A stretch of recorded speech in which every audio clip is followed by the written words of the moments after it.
Welcome back to The Last Safe Space. This is Music Venue Trust's data-driven, no-nonsense, straight-talking podcast all about the grassroots sector, in particular grassroots music venues. So as part of our support working with the House of Commons CMS committee, the fan-led review of live music, a panel took place last week in Glasgow, a conversation about Scottish nightlife, about club culture, about the challenges facing the sector and how we can work together to build a better future. So we'll be hosting a live event in Glasgow with our partners on the 19th of November, and you can find all the details about that on our socials and also underneath this video. But for now, just settle in and enjoy hearing from some of the most knowledgeable voices in the Glasgow music scene and hearing all of their experiences and insights. Hi everyone, welcome. It's so wonderful to be joined by a really excellent panel of guests where we're going to be speaking about arguably one of the most vital elements of the whole music ecosystem, the fans. I'm Arusa Qureshi and I'm a writer and editor and a music programmer from Edinburgh. I'm also on the board of the Music Venue Trust, and I was invited to chair this panel by the wonderful Sam Duckworth, and Sam is working with the CMS committee on the fan-led review of live music and electronic music, which basically aims to champion the bits that work, to protect the bits that are under threat, and to really ensure fairness and accessibility is at the heart when we talk about live music going forwards. So here in Scotland, obviously I'm really biased, I'm from here, but we have some of the best clubs in the world. And we have a club culture that has such an incredible history, a rich history that is the reason why it's so world-renowned. And we know that fans are what make the scene what it is.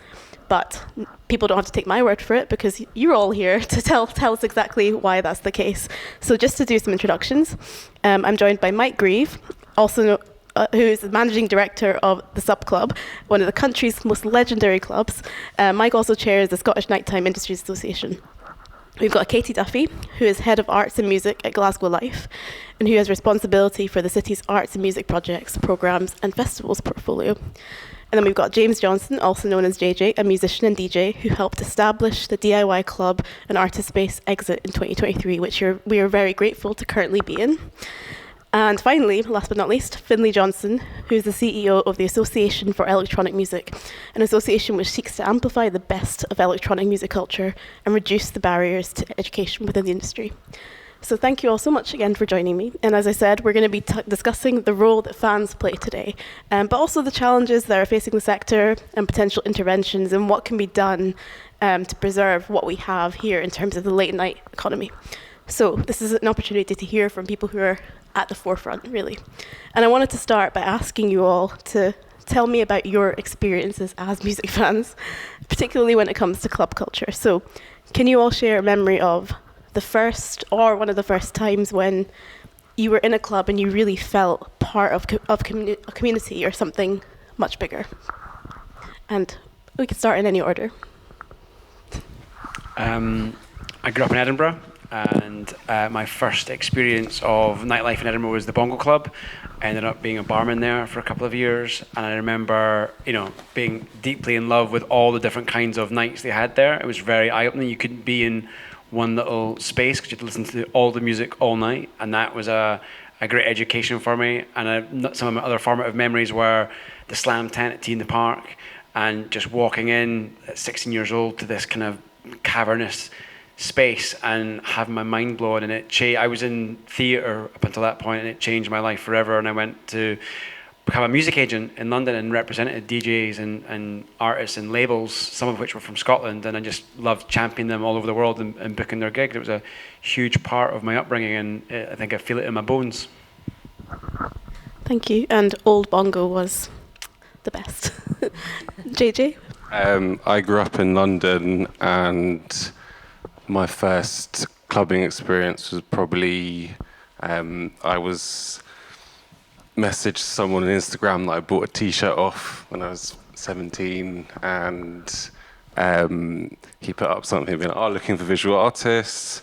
So I was like, okay, I'll send something in, and he was like, we put it on we're doing art installation at Corsica the weekend, you're on the loop, and here's some guest lists, and we were like, yeah. And yeah, so kind of like was going Corsica all the time and loved kind of the huge breadth of what they're doing, the programming, and kind of opening up your eyes up to loads of different types, styles of music. Yeah, that was my first experience. I think the first time I felt part of a sort of nighttime and club community was when I was a student at the University of Glasgow, and my life revolved around Sauchiehall Street. I mean, that was it. That was where I would go every single night, and particularly the Garage as a venue for me. I could have been in there every single night of the week, just loving what was happening. I got really into Britpop in the early and mid 90s. So, yeah. And that's something that stayed with me. And actually, I was back in the Garage recently with my son, who's getting really into hardcore. And it's as much fun now, even at my age, as it was then. It was just like this incredible party atmosphere. And I just felt, yeah, I still love it here. It's great. I feel very, very old right from the start here. But, you know, I lived in Aberdeen in the mid-'80s. I moved there in 1979 or 1980. And, you know, we used to go out to local music venues and listen to live music and go to what you would now call a club, but they weren't necessarily called clubs in those days, and listen to a mixture of live music and DJs playing records. But we kind of got bored with me and my friends. We all kind of got bored with hearing the same records every week, and it wasn't really aligning with most of the music we were playing ourselves at home. And so we decided to start our own club. And you know, funnily enough, sitting in Exit here, our first club in Aberdeen in 1985, it was called the Bang Club, and it was very much a DIY space. I can't help noticing a drain pipe running above the DJ box here. That's exactly what it was like in the Bang Club, and on many occasions it leaked while we were DJing. So my experiences of starting off in club culture were very much on that DIY level. But the thing that sticks with me about it is that there was an excitement around it, and it really it overtook my life. It took over my life, and I opened my own nightclub in Aberdeen in 1989, and I've been doing it ever since. And I just can't actually believe I'm saying that out loud. And at my time of life, that I'm still doing clubs, to be honest. We're very glad you're still doing it, Mike. Very, very glad. Thank you all so much for sharing your memories. Obviously, you all work in and are involved in different elements of club culture and the nighttime economy. What do you think makes Scotland's nighttime economy special? Why does it stand out, and why does it deserve to be given greater protection? Well, you know, going back to being the oldest guy in the room, I guess I've maybe got more experience to base that on than some folk. But, you know, I think just the experience I described right back at the start of, you know, starting things from scratch and having to you know, existing on a running on fresh air really to make these events work and to make them happen. It goes back to that period in Scotland. So, you know, this is something that happened around the country in different parts of the country, but that sort of mythical kind of idea that club culture was invented in London or in Ibiza or whatever, it existed in the hinterlands of the UK, and Scotland was no exception. So, you know, Aberdeen, Edinburgh had a really healthy scene in the late 80s and early 90s. You know, I could name several places that were really influential, like Hoochie Coochie Club in Edinburgh, obviously Pure at the venue in Edinburgh, and then Fire Island's often mentioned as being a big influence in Edinburgh at that time. Glasgow had this place, which at the time was called Fury Murray's, the sub club. And before that, there were a host of other venues where club promoters did nights. So, you know, there's this kind of infrastructure that runs really deep, and the talent pool that's come out of that, a lot of the people that were involved in that scene then. I actually think I saw Stuart and Nord from Slam do their first ever. The first time I saw them was kind of with Harry from the sub club in this very space right here. in the late 80s, and they've been very, very successful in their own careers with their label Soma. And that's been very influential on the techno scene in particular in Scotland. And there's these landmark things that have happened over the years in Scotland. It's just great that underground spaces and DIY spaces are still happening, and that's still thriving. But it's hard work. Yeah, thank you so much, Mike. Would anyone else like to contribute? Yeah, just to sort of come in from, why is it important to Scotland? And from my point of view, why is it important to Glasgow? I work for the city. There's very much an acknowledgement. Glasgow's a UNESCO city. Music and electronic music is key to that musical identity. I mean, Glasgow's got such an incredible reputation as a city of music, and we can't take that for granted. And it's back to what you were saying initially around, the things that are going well and the things that need extra bit of love and support. And that's where the voice of the fans really come in to tell us what's required as a city. The other thing that's really important is the value that the nighttime economy and clubs have to the city, and the city centre is something we're all working really hard on at the moment. It's important to bring people into the city to, enjoy the cultural and music experiences we have and all the associated effects of that. But also, just really crucially, it's that bit about nurturing the talent, the pipeline of talent in the city and the creatives that we have here, and making sure there's starting points for everybody to begin that journey and be part of that journey. And our nighttime economy and nightclubbing scene is absolutely key to that. I think the city is special. I come from the kind of art school ecosystem, and the kind of feeling of, DJs who are painters and, people doing loads of different things, and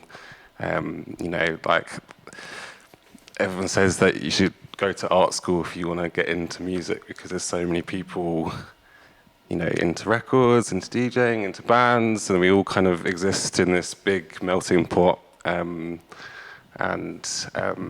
think that's one of the special things about the city. Finley, do you have anything to add?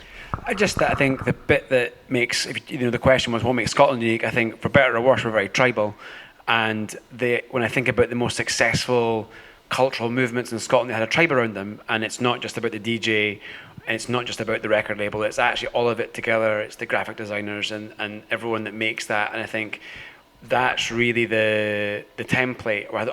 I don't think we should be trying to build physical nightclubs. It's about building communities that all want to participate in that, and everything from the record that's made to attending the night to the community and support that happens in the daytime around it. And that's what makes, when I think about labels like Lucky Me and Numbers and 12th Isle and Athens of the North, they're all got communities around them that are doing different things, and that's the it's nightclubs and it's recorded music and it's community. Yeah, you're 100% right. Community is such a big element, I guess, of what we're going to talk about as well going forward. And the fan-led review really has the opportunity to kind of formalise a charter that protects music fans, and really, I guess, informs industry practice going forwards. So from your perspective as, club owners, as trade association, as city council, what are you hoping will come from this review? I don't mind going first. I mean, so from that sort of city perspective, what we're really interested in is just creating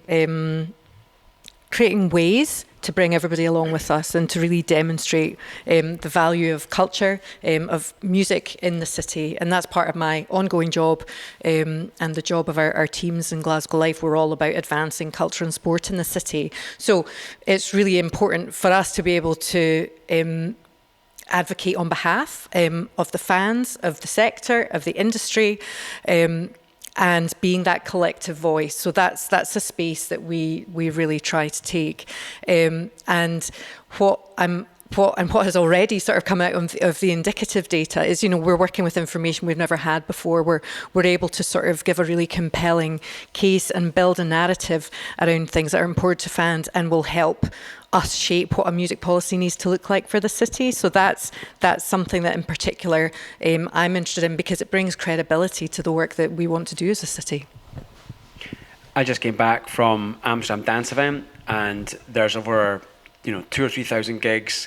There's 250,000 people that are in the city for that, and I'm a big believer in momentum begetting momentum. And I think that if you can kind of create a culture where people are planning their years around attending an event based on dance music, that then has an export effect when they go back home. And I think that if you were in Amsterdam a couple of weeks ago, you'll see that dance culture is very much alive and very much evolving and changing from what it was to what it currently is. And I hope that through the fan-led review, we have a sense of momentum around that. And I think the numbers at that event prove that there is an audience for it. And I think sometimes we can talk about policy and structural change, and that's amazing and important, but I also want us to have at the forefront the fact that if no one turns up, then it's all in vain. And this is why the fan-led review is so important to improve that pipeline. And I know I'm sat here because I'm in Scotland, but the association is global, and I think there's lots of really good examples you can cherry pick from around the world about how to do things better, how to do things right, how to trial things and experiment and take it and apply it in our own cities and our own country.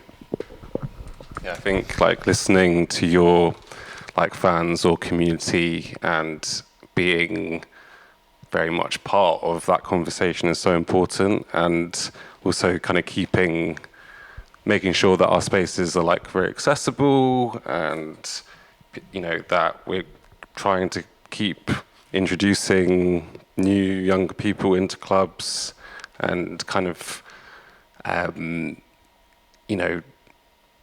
open their eyes up to different things. And maybe they would come to club to see something, and then the next night there might be kind of a more performance or screening night, and then that kind of opens their eyes up into lots of different things, and I think that's really important. Yeah, I mean, at the risk of stating the obvious, it's the opinions of the people who come to events that shape what those events ultimately become. And I don't mean music policy, because I think that's where there's a kind of peculiarity that particularly within electronic music, that it's not about people telling a DJ what they want to hear, it's about the DJ introducing new music. But I think in terms of what the overall experience is in nightlife, I think it's really important that we're listening more to what we're being told by an audience which is constantly evolving. And JJ referenced the art school as a kind of launching point for, and that's the same in many cities, and it's been the same for decades. It's not just unique to Glasgow, but these are the art schools in particular, and universities generally are incubators of not only of talent but also of audiences who are prepared to go out and listen to maybe music that they wouldn't otherwise hear in a more mainstream way. I know this is quite a big question, and we could all talk about this for a very long time, but just for the context of people that are listening, what do each of you consider to be the kind of most pressing challenges that are facing the sector? Do you mean across Scotland, across the UK, or city by city? Focusing on Scotland. In Scotland. Well, I mean, obviously I think in Scotland it's different. People out with Scotland maybe don't appreciate the extent to which Scotland's different from the rest of the UK. It's different in terms of the legal framework, it's different in terms of licensing, and most significantly, really, it's different in terms of culture. Scottish people tend to see themselves first and foremost as Scottish, and secondly, as part of the United Kingdom or the British Isles. So, I think as far as the challenges that face us here, there's different challenges in different cities. It's a geographic thing. Glasgow's particularly impacted by poor transport network late at night is probably the biggest challenge we face. I think some of that stems from the fact that Glasgow geographically, to go back to that, has a very, very low population base in the city centre relative to the size of the city itself and to the greater Glasgow area. So that's a big, big challenge for independent music operators in Glasgow. Edinburgh has a whole different ecosystem, really. There's a good, strong club scene in Edinburgh too, but an awful lot of what happens over the course of the whole year really revolves around what happens at the Fringe in the summer, and there's a much bigger kind of visitor economy in Edinburgh. So the challenges, but by definition, are a bit different. And then when you look to the other cities, Dundee, Aberdeen, Inverness, Stirling, to a greater or lesser degree, those cities are reliant on student communities. But I think transport would be the number one thing that Scotland really needs to get to grips with late at night. I think it particularly impacts safety in particular for marginalised groups and for women in particular, is a big, big concern for the industry, and we really need to get to grips with that. Anyone else to add anything? No? I'm tempted to say the cost of living crisis, but actually I think if you look back in history, there was recessions in the 80s and the 70s, and people still partied. Some of the best parties ever were created in those eras. And so I actually think sometimes the issue is not the cost of it, but sometimes the inspiration. And I think allowing young people to feel that they can influence and start in nightlife is a really important aspect. And people, can feel like I can start a night, I can start a label. I think there's a sense of a barrier to that. And that, for me, is the thing that stifles a lot of the kind of potential creatively new ways of reimagining nightlife and starting things. I think people should be able to experiment and try things without risk of failure. And I think there's a lot of barriers to being a promoter, being an events hoster of any description, really, because of the cost associated with it. And actually, if you can tackle a little bit of that, I think it fosters a bit more experimentation. And some of those experiments will fail, and some of them will become beautiful things. But if you talk to a lot of people in their music careers, most people started off experimenting, and they get a spark, and it builds into something bigger. No, absolutely. Can I jump back in just for a second? Just on the cost side, I took a deep breath before I started talking about transport, because obviously money cost is a massive factor, and I didn't want to just start kind of getting on my soapbox about the cost of living or from an operator's point of view, the cost of doing business thing. But it's critical. It costs so much money now, and you're quite correctly highlighting the thing about experimenting and taking creative risk. And if you're a venue operator or a promoter, and the costs are mounting all the time, then it becomes less and less incentivized to take those creative risks. So I think it's a vital part. And one last thing I would say you're also correct about is about the cost of living thing. I mean, in actual fact, entry prices into clubs and for club events are, I hesitate to say it, but they're ridiculously cheap for what they are. The cost of going to a club in the city centre in Glasgow right now is not very much different than what it was 20, 25 years ago. In fact, even 30 years ago. It's broadly speaking similar. The overall cost of a night out may be considerably more, but entry prices are low, and that also stifles that ability for promoters in particular to take creative risks. I think from an exit perspective, feeling like you're supported and valued in the city as like a really valuable cultural organisation, and also kind of feeling like you do have access to funding that allows you to kind of, people to take risks of projects or do projects that might not be completely led by like ticket sales or profits, which often, are really interesting projects that are also worth doing. So, yeah. And just sticking with you, JJ, for a second, and kind of expanding on just what you were saying, thinking about venues like Exit and community-run spaces in particular, what do you think is getting in the way of the sustainability of these kinds of spaces?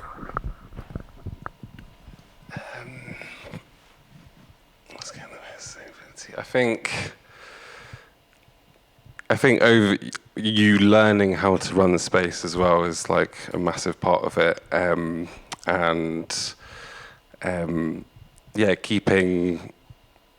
keeping your audience growing and being backed and supported by funding and being respected in the city and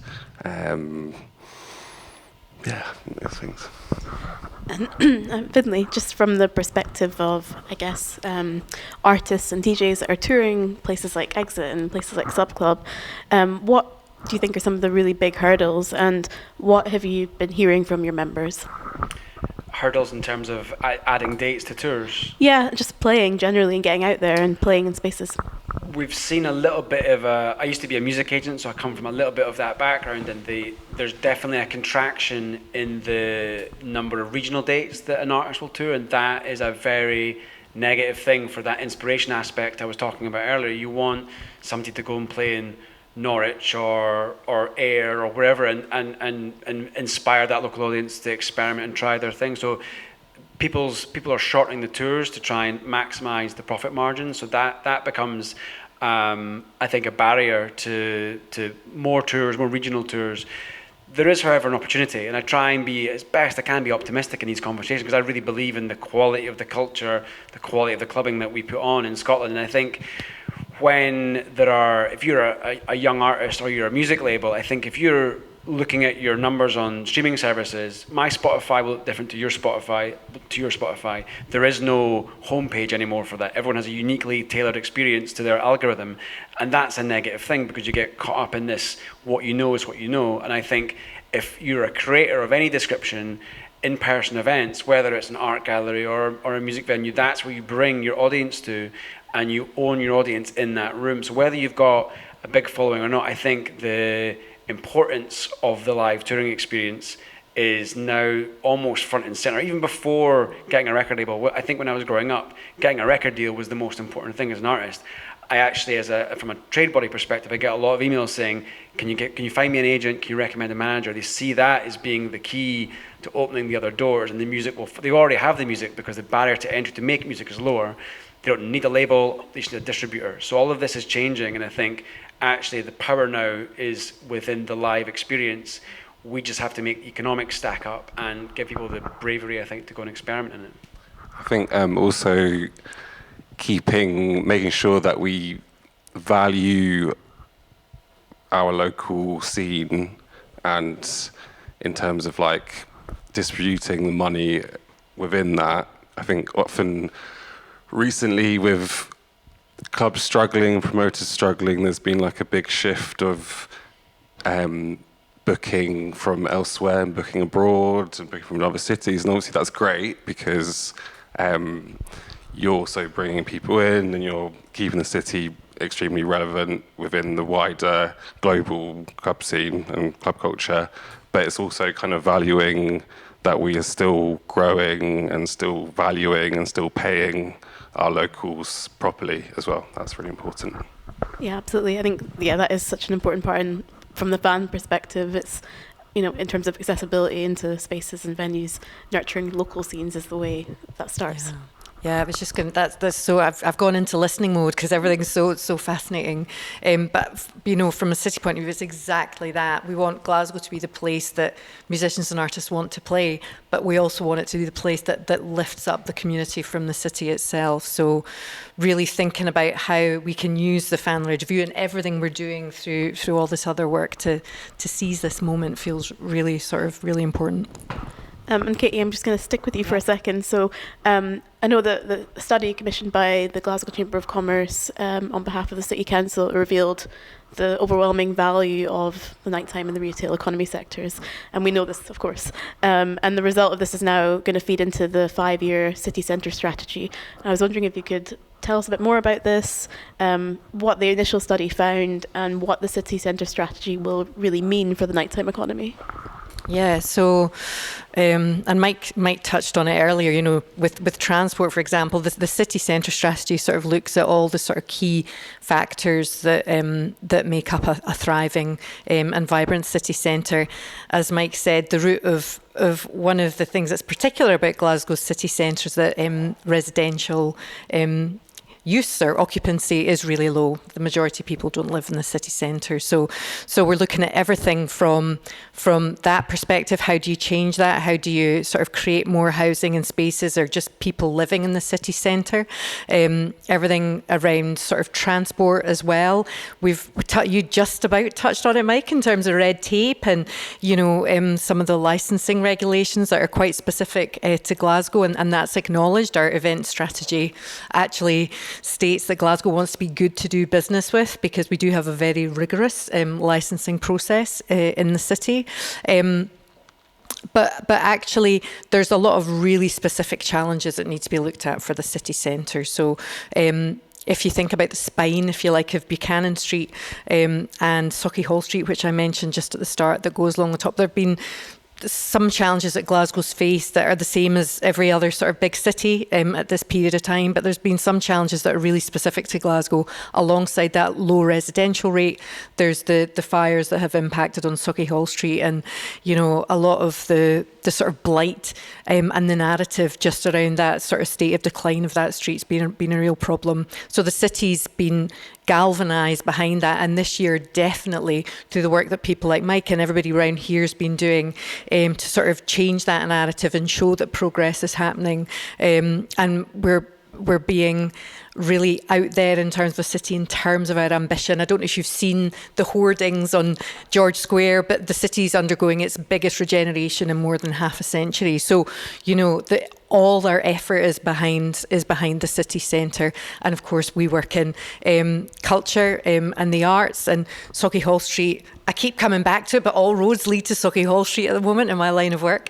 But it's one of the densest concentrations of cultural institutions in Scotland. Everything from the King's Theatre, which, you know, that's also a really vital part of that early evening nighttime economy. I spoke about the Garage, all the nightclubs that have been there over the years as well, and all the sort of spill out from that zone through to the other parts of the city. So I've only scratched the surface, and probably not even in a very cohesive way, but there's a lot of interlinked parts to this question, which I'm sure the others can pick up on. Yeah, I know it's a 5-year strategy, so of course there's lots to come, lots to happen. Does anyone else want to comment on the 5-year strategy or anything related to that? Yeah, I mean, not specifically so much on the 5-year strategy.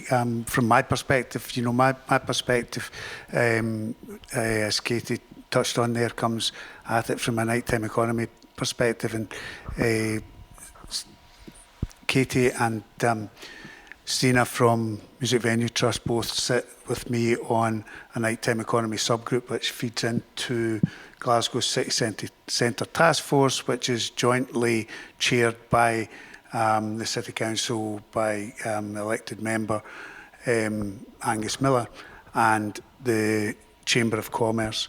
So that kind of very dry kind of description just is really a scene-setting thing from my point of view. But the point of it is that there's a lot of people working and pulling really in the same direction to try and lift the city centre in particular off the floor where it feels like it's been for a number of years. And, you know, when we talk about the population in the city centre in Glasgow, to put a bit of perspective around that, if you compare it to Manchester, in the mid to late 90s, Manchester's living population was, broadly speaking, similar to Glasgow's. It's now 4 to 5 times as many people living in the centre of Manchester as there is in the centre of Glasgow. So Glasgow's got a lot of catching up to do. And I think part of that 5-year strategy, of course, is to lift the number of people. You know, housing's a big part of that. Transport being, you know, keep coming back to it, about how vital public transport is, and it always gets the same things always come up in these meetings that we have about the nighttime economy in the city centre. You know, you can't get a train out of Central Station after about 11:30 at night. The subways stop about 11:30 at night. Sundays they stop at 6 o'clock. There's, the taxi situation's always brought up. There's all these different things at play there, and there's a lot of work behind the scenes going on to try and rectify some of that stuff. And I think the problem is that you don't actually see the positives from that until the success comes through. And I'm confident there will be success from these projects. Unfortunately, it just takes a bit of time. And Katie's talking about that regeneration around George Square in particular. I think that will lift the city centre, it'll lift the perception of the city centre. And I'm broadly very positive about where we're heading with this, but we need the independent partners, the transport providers, in particular, to come along that journey with us. I should just also mention the peculiar thing about Glasgow is that it's very unusual anywhere in the UK, but the bus services are deregulated. So, most cities, there's the bus service that serves public transport, and as such, it's got public funding and allows it to be properly a public service. Whereas we've got 4 or 5 bus operators in Glasgow effectively fighting for the same customer, but all having a necessity to make their books balance at the end of the day, and that's an impediment. And Mike, I'm just going to stick with you for a second, because I know the NTIA published the Northern Lights Manifesto, which was about proposing transformative steps for Scotland's nighttime economy. And I was wondering if you could talk a little bit more about this, the manifesto itself, and just some of the recommendations that were made. Well, the primary recommendation, the one that grabbed all the headlines, was a call for a minister, as the BBC put it, the Minister for Disco, but to have a dedicated ministerial portfolio at Scottish Government level for the nighttime economy. And it's a really important thing. But the more important thing to me, or equally important at very least, is to have a nighttime economy strategy for Scotland. And from there, one of the key asks within our manifesto is that there should be a nighttime economy strategy, and that part of that strategy mandates by statute, that's the word I'm looking for, that all our city or regional areas have a local authority nighttime economy strategy. So, in my view, the important thing is that there's a nighttime economy strategy for Scotland, and that cascading from that, we have individual local authorities, all with their own developed nighttime economy strategies. And that gives you a framework that you can start to work with, and then you can start to get alignment in planning policy and licensing policy, in placemaking, and all the other things that go along with that, which very much include health, safety, transport, all these other big topics that are fundamental to having a healthy nighttime economy and ecosystem. So we've heard about the Northern Lights Manifesto, and we've heard about the city centre strategy. Can you give any other examples of interventions that you've seen when it comes to preserving Scotland's nighttime economy, things that you've seen that have kind of gone really well or are going well?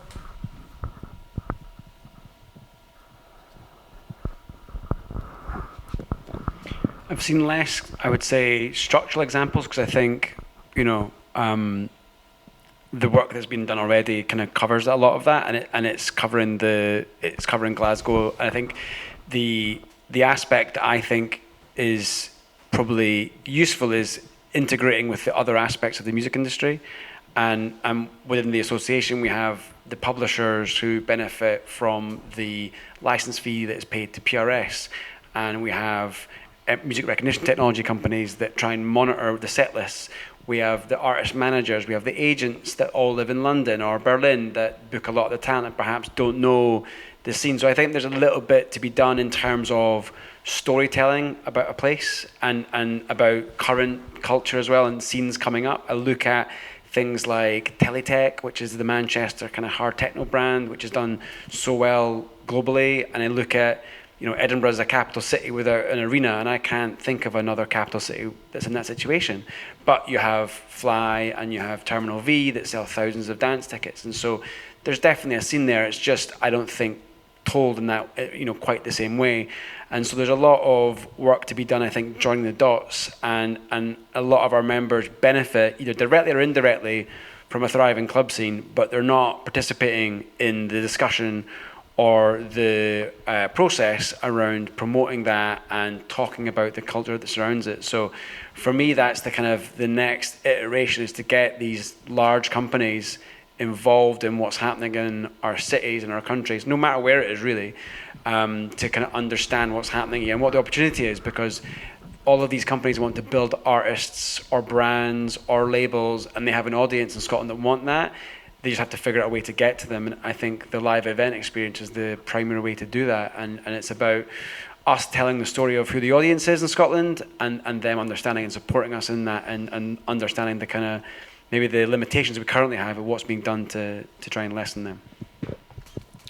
That's a really great point. It's just reminded me to shout out for a couple of really great organisations that we work with. So the Scottish Music Industry Association is doing some amazing work at the moment around creating a roadmap for Scotland's music industry, of which, a lot of the venues and the musicians that we're talking about are a really core part. So they're definitely worth making sure you check out and see what they're up to. And also just wanted to, we've been supporting Pitch Scotland a lot in the last few years as well, and that conference has really grown, looking at sort of hip hop, underground and alternative music, and they're quite an interesting sort of one to watch in that scene of music conferences in Scotland, and bringing people together to talk a lot more about what you were saying. So those are some really great examples in Glasgow. Thank you, Katie. And we've kind of spoken about the importance of fans when it comes to the wider ecosystem of everything we do in music. What would you like music fans to know or understand about the nighttime economy that is maybe not as widely discussed? That they are the economy. If there's no people in the club, there's no club. So, reminding them how important they are. Otherwise, none of it can happen. I think that's in a nutshell it, though, because that links together a lot of the previous points that were made. Finlay was talking about how difficult it is to get artist tours to go beyond the major centres. Everything's focused on the big gigs, and so much of that economy over recent years has been focused around the festival season, where there's big fees available. And at the other end of the spectrum, I was talking about how prices for entry, prices into clubs and stuff haven't moved in 20, 25 years or more. And that's not an exaggeration. So we have a disconnect there, and I think there's a thing about how much do the community that need to be engaged with this, how much do they value actually what's going on musically? You can't buy a flat white for less than £3.50, but you bulk it paying £10 to get into a club to see a DJ that's travelled 2,000 miles and is costing £7,000. It's like there's a disconnect there between what the value of things actually are.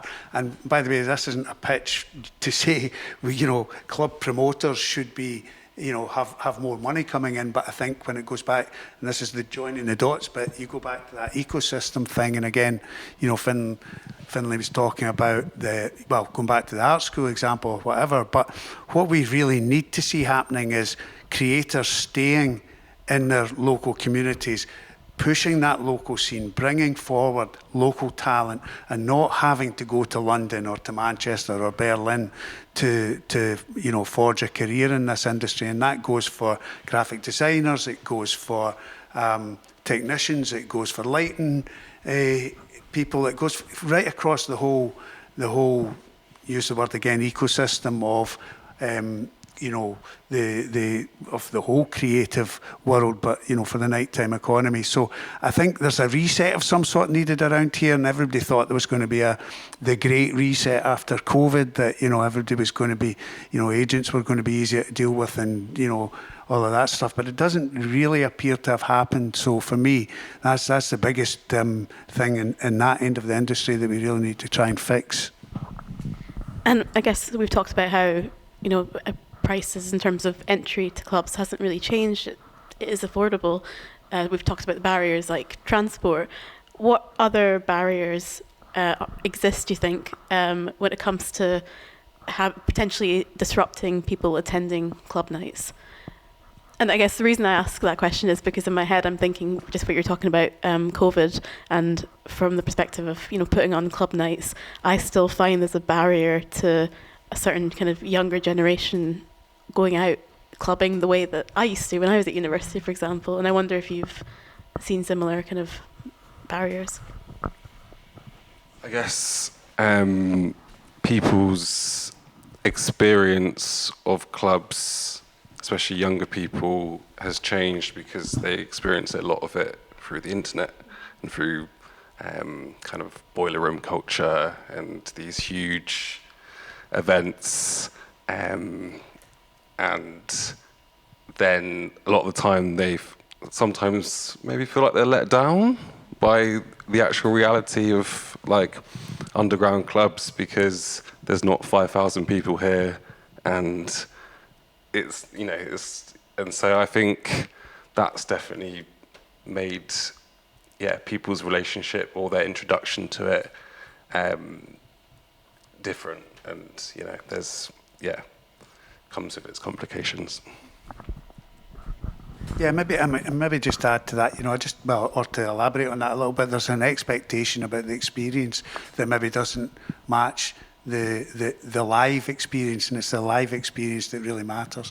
It's what you experience when you go into a club space or a live music venue that really matters. And what you see online is nobody's putting up on Instagram an empty club and the first 3 people in looking around and shuffling about the place.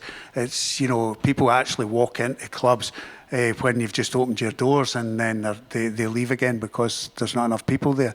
And you kind of think, well, if we've only been open 10 minutes, how could there be, if that really happens? I mean, I'm not making that up. It's, so there's a thing about expectation, what people think that experience actually is and what it really is. And again, fan-led review hopefully will bring some of this to the fore, but it's, it's about what people want from the experience of going out. I think the big thing is that it's quite a little bit of an unpopular opinion, but I actually think it's good that people don't club the way that we used to club. I actually think club culture belongs to young people and how they choose to interpret it, and we're not all dancing to kind of, rock and roll in nightclubs, so it makes sense that would also happen in club culture. The big thing for me is I want young people and fans to think that they have a stake in the culture and in the nightclub. If they feel like customers, then of course it's transactional. You either win the night or you don't, and they'll come back or they won't. But people get fabric tattoos. I'm sure you've seen a fair few subby tattoos over the years, and they don't see themselves, I would say, as customers. They see themselves as part of your building and part of your culture. And for me, you talked about how Sauchiehall Street is changing, and I don't have a direct kind of correlation to that not being from Glasgow, but I've seen it in Edinburgh where the West End's a lot quieter, but we've got 3 or 4 new clubs in Leith that have got 3 AM licenses, and they're focusing on music policy rather than big DJs, and they're doing great. They're doing it. They're not changing the world, but they've actually got a really strong audience that are going there for that connection. And I think that is a healthy thing. And it's not what I was growing up with, but I actually think that's fine. Let that part die and let new people reinvent what it means to go out clubbing. And that keeps it interesting and keeps it not being retro, which I think is a really important part of it. Yeah, I think breaking the kind of customer-consumer thing is so important. I guess we spend silly amounts of time in here, so you get to really know your regulars and make sure they're looked after, and how you'd want to be treated if you came to a place every week. You want to be remembered, and and that's all part of why successful venues and clubs are successful, because they have a genuine community around them where they don't feel like they're just a consumer. And something that was touched on earlier was safety, and I'm sure this is something that will come from the review, but what do you think can be done to improve how music fans, and actually not just music fans, but nightlife workers as well, feel in venues and clubs when it comes to safety? I think strict policies on the door, and obviously this comes back to transport as well, is that everyone gets dumped out at 3 or 4 a.m. And often it's difficult to get a taxi, and some people can't afford a taxi, so that's another thing that maybe, I don't know whether it's, but if clubs went later, then they're in safer environments for longer, and it's lighter outside in some months. So, I think statistically it shows that the world is getting safer. It doesn't feel like it because we see such terrible news, but every bad news story is now instant and you will know about it. And I actually think we have to remember that the world is getting slightly less dangerous, and there's more CCTV and there's more awareness, and also in terms of things like hearing protection is very normal now to see in both staff and fans in venues. That's an important part of safety, as well as the transportation aspect of it, as well as campaigns around drink spiking and the culture that goes around that, and also how to carry yourself as a man in a venue. And I think that just wasn't a conversation happening even 10 years ago. So the arc of culture can sometimes feel quite slow, and everyone's frustrated, it's not safe. But I mean, give it a minute. And I do think in 5 years' time, it will look very, very different. And I think we should be, as an industry, quite proud of the fact that we've been open to that feedback and acknowledge that the fans don't feel safe, and that work is being done now to change that. I just think it's incremental, and it takes a bit of time to change structure, and that's ongoing. Yeah, and I was just, it's a good point. I mean, we work in that space where we sort of share a lot of best practice in working with organisations, and specifically within music, and women feeling safe in what has historically been a man's space in a male industry. There's some amazing work, particularly happening with the Musicians Union, just in terms of safer spaces policies, and I guess that's sort of what we're sort of doing when we're looking to advance our own sort of policies and procedures and how we make everybody feel safe in our spaces is just sort of reaching out and harnessing that expertise and working collaboratively and working together and building that community of safety. I was thinking as well about, that's what we can do within our venues and how we can look after each other within our own spaces. And then it's back out onto the streets, and what we were talking about, Mike was talking about earlier on, and how we can sort of look after people in the public domain. We work with the Police Scotland are part of our nighttime economy task force, obviously closely involved in the city centre alongside various other initiatives too. But the work of the nighttime economy, Mike, you can talk a bit more about this, obviously, does expand sort of beyond our venues themselves. Yeah, I mean, I think every point that's just been made is totally valid. The civic aspect of it, the bit out on the streets, better lighting, better, signposting, wayfinding stuff, policing, very, very important, obviously, stuff that makes people feel safer, as well as actually be safer, because I think, it is actually safer than it used to be. It just doesn't always feel like it. Transport's a big one, and there's a lot of focus on, well, I was mentioning in Glasgow that you can't get a train after 11:30 out the city centre. You can to some parts to the north, but only just after midnight. So those night buses which are available, they're great up to a point, but if you live half a mile or 3/4 of a mile or more from the route, and you're a woman and you want to be out at night, you get off a bus and you're going to have to walk, dark streets in the suburbs or whatever. There's a lot of safety things there that, need work. In the venues themselves, it's about making sure that people know that they have access to qualified people with good training in first aid and other related matters. And we have to acknowledge the fact that young people very often they don't want to necessarily admit if they've taken a substance or something like that. So they're not very particularly well disposed towards coming forward and seeking help when they need it. So we need to work harder to let people know and understand that it's a non-judgmental situation. And the drugs thing in itself, I think, is a big thing that the culture has shifted already quite a lot. The work that the Loop have been doing, particularly in Bristol, and they now have established some kind of a foothold in Glasgow as well, which I'd like to see develop more.